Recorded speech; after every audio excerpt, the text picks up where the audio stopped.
اہل یہود یہ طعنہ دیتے تھے کہ دین نیا لے آئے ہیں لیکن قبلہ وہی ہمارے والا پرانا ہے۔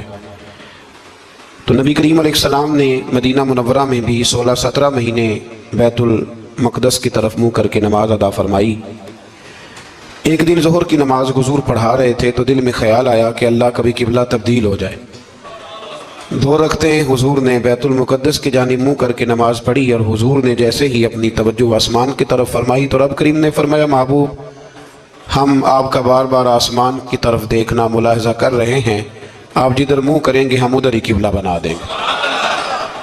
تو اللہ تبارک و تعالیٰ نے قبلے کو تبدیل فرما دیا اور فرمایا یہ آزمائش ہے، یہ آزمائش ہے پیروی کرنے والوں کے لیے۔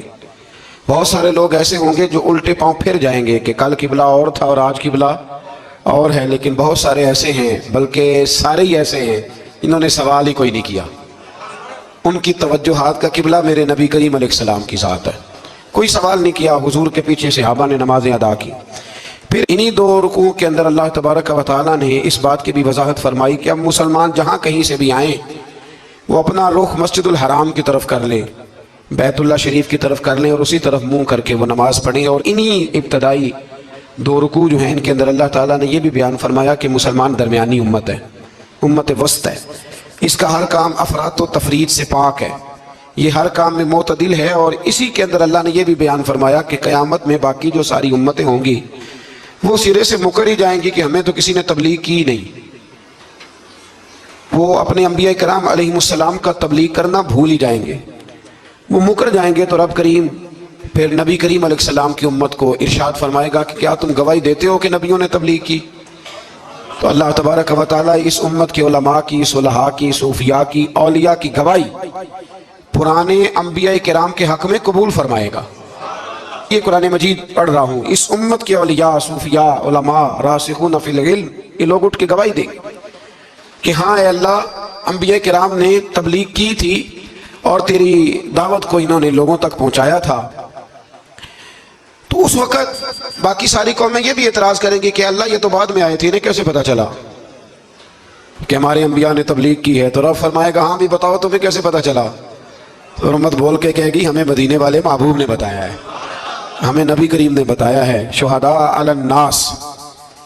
تو امت گواہی دے گی وَيَكُونَ الرَّسُولُ عَلَيْكُمْ شَهِيدًا، اور فرمایا پھر میرے رسول اپنی امت پر گواہی دیں گے، پھر نبی کریم علیہ السلام امت پر گواہی دیں گے، اور اس طرح اس امت کی گواہی اللہ تبارک و تعالیٰ قبول فرما کے باقی سارے انبیاء کرام علیہ السلام کے تشریف لانے کو قبول فرمائے گا، اور اس گواہی کو منظور کر کے اب امتوں پر حد جاری کی جائے گی کہ تمہیں تبلیغ کی گئی تھی، پھر تم نے اس بات کو قبول کیوں نہ کیا۔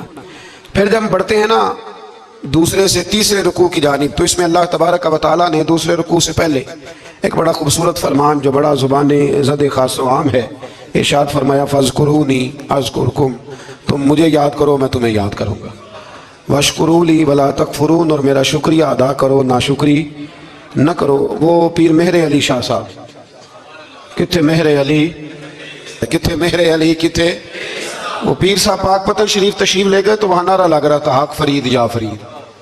کچھ لوگ ہوتے ہیں نا فٹافٹ اعتراض کرتے ہیں، تو ایک صاحب نے پیر صاحب سے کہا یہ کیا نعرہ لگ رہا ہے؟ تو آپ فرمانے لگے یہ قرآن سچا ہو رہا ہے۔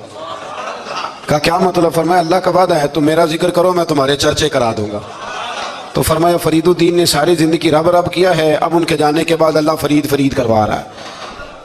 تو اس سے آگے جب ہم چلتے ہیں دوسرے سے تیسرے رکوع میں، تو بڑی معروف آیات یا ایھا الذین آمنوا استعینوا بالصبر والصلاۃ ان اللہ مع الصابرین، صبر کا حکم دیا گیا، اور جو صبر کرے اس کو اللہ نے اپنی معیت کی بشارت سنائی۔ پھر جو اس کے رستے میں قتل ہو جائیں انہیں مردہ کہنے سے منع کیا۔ پھر فرمایا تمہیں مشقت جھیلنی پڑے گی، تمہیں آزمایا جائے گا، تمہیں بھوک سے، پھلوں اور جانوں کی کمی سے، خوف سے آزمایا جائے گا، اور پھر جو صبر کرے گا فرمایا اسے اللہ تعالیٰ بشارت بھی عطا فرمائے گا، اور اس پر رب کریم اپنی رحمتوں کا نزول بھی فرمائے گا، اور فرمایا یہی وہ لوگ ہیں ہم المہتدون، جن کو صبر کرنا آتا ہے، جن میں حوصلہ ہے، جن میں تحمل مزاجی ہے۔ فرمایا یہی وہ لوگ ہیں جو اپنے رب کی طرف سے ہدایت پر ہیں۔ اصل ہدایت اس آدمی کے پاس ہے جس میں پھر کچھ صبر بھی ہے، کوئی حوصلہ بھی ہے، کچھ سکون بھی ہے۔ پھر اس سے آگے جب ہم بڑھتے ہیں تو اللہ تبارک و تعالیٰ نے تھوڑے سے مسائل حج بیان فرمائے۔ پھر اس سے آگے جا کے اللہ تبارک و تعالیٰ نے اپنے رب ہونے کی کچھ نشانیاں، کچھ علامتیں بیان فرمائی، اور وہ والی علامتیں بیان فرمائیں جو انسانی شعور کے مطابق ہیں، جن کو انسان روز دیکھتا ہے۔